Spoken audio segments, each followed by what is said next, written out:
If you're applying to med school this year, listen up, because this could completely change how you approach your application. I'm Yolanda, and I'm a current McMaster medical student who got straight into multiple medical schools right out of undergrad at U of T. I've been helping pre-meds for the past 3 application cycles. Students I've worked with have been accepted to Western, U of T, and McMaster. And today, I'm going to reveal the top 5 mistakes that I most commonly see on students' applications and exactly how you can fix them. If you're looking at your application and thinking, I haven't done enough, should I even include this? Stop adding random activities for a second. Applicants often think that the more activities you put in, the better it is, just to fill up the maximum number of entries, or end up choosing the activities that make them sound the most impressive on paper. I often see people putting passive hospital or research roles where the name of the institution or award might sound fancy, but they end up leaving out other sustained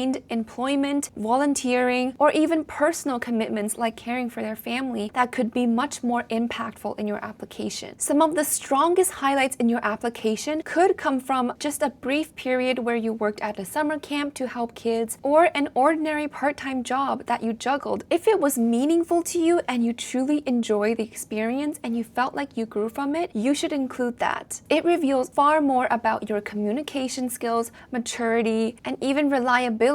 These lines may sound impressive, but most of the prestige actually belongs to the organization, institution, or your supervisor. They actually carry no substance for your application. They can come across as name-dropping or showing off and tells the reviewer very little about who you are. This is an example of a prestige-first wording, and this is a much better contribution-first entry that will immediately catch your reviewer's attention. So how do you fix this? You rank your experiences by 3 things: how long you did them, how impactful were your contributions, and how well you developed certain skills. Prioritize these points. If an entry adds a recognizable name only or fills an empty slot, you might want to reconsider it and swap it out for a more meaningful experience. Mistake number 2 is writing your activity entry like a job description. I see a lot of entries that start with phrases like participated in or assisted with. Half of the entry is just spent explaining what kind of organization it is. I should understand the position even from the title itself. I need to know what you contributed and what you took away from it. This matters even more when you have just 100 or 150 characters to showcase yourself. So this might be a weak example that I commonly see, and this is a much stronger one. The first version could describe almost anyone in that role, but the second gives me your concrete actions,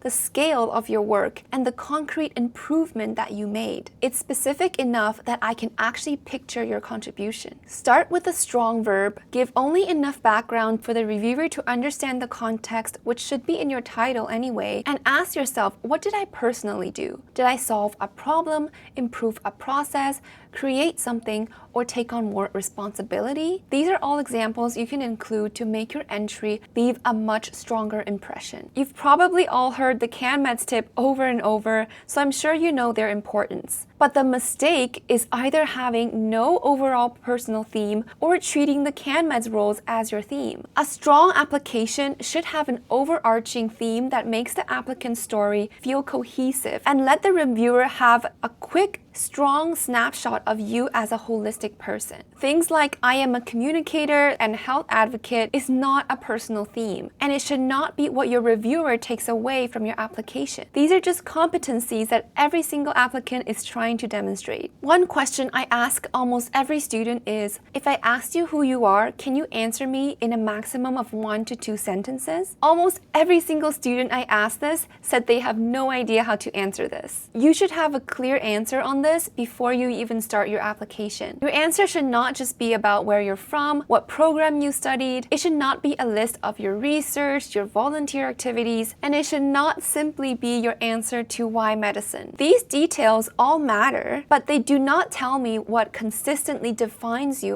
as a whole person. Your answer should include your genuine passions, motivations, and values. That is your personal theme. So here's an example that immediately grabs attention. I'm a family-oriented Chinese-Canadian student who enjoys artistic expression, traveling, and learning about different cultures. My personal experiences have motivated me to advocate for diverse, underprivileged communities across my tutoring, community service, and musical endeavors. This answer actually gives the interviewer an idea of what my values are, including my passions and how they've led me to the person I am today, as well as what I hope to accomplish in the future. So your task is to figure out your answer to the question, who are you? And then organize most of your activities around your personal theme to build a cohesive story of who you are. Now, the CanMEDS rules are still important, but only as a final check. Review your application and make sure you've shown a good balance of each role across your entries, and don't try to label or force any experience into a role. Reviewers can tell the difference if you try to force something. Mistake number 4 is either repeating the same experiences everywhere, or on the other hand, trying to cram too many into one essay. And if you try to mention several activities in one essay, it will sound like a word vomit. So think about your application as one complete portfolio. Your activity section gives you room to show breadth. This is where shorter experiences can each add something different. But your essay is what gives you more room for depth. In most cases, just one strong experience is enough for one essay, and 2 should be your absolute maximum. Before drafting, map each prompt to one clear answer and 1 or 2 supporting examples. Only choose the experiences that really directly help answer the question. Quality trumps quantity all of the time. When faced with a why X medical school question or why us, most applicants already know that they can't write the same essay across all of the schools.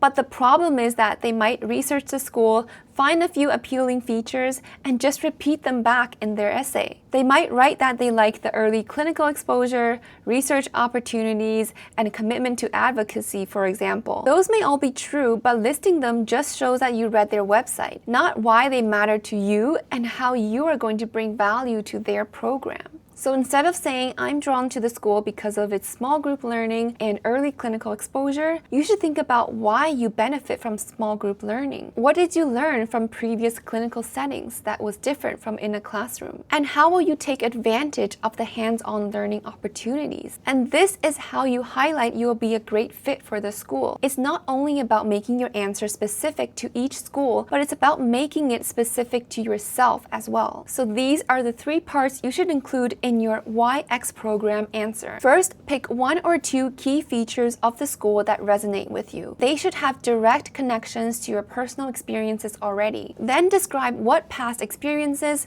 have proved that they matter to you. And you would emphasize your different activities depending on each school's priorities and values. The bulk of your answer should be how you will learn in that program and how you will contribute to it, as well as why this aspect will help you in your medical school and physician careers. This shows that you're thinking of yourself as a medical student and healthcare professional already and envisioning how you will grow from the program. If you like this video, please let me know in the comments, and if you want more guidance, I offer one-on-one strategy sessions for every step of your pre-med journey, including planning, application review, and interview prep. Good luck, and let me know in the comments any questions you have, as well as what else you'd like to see from me.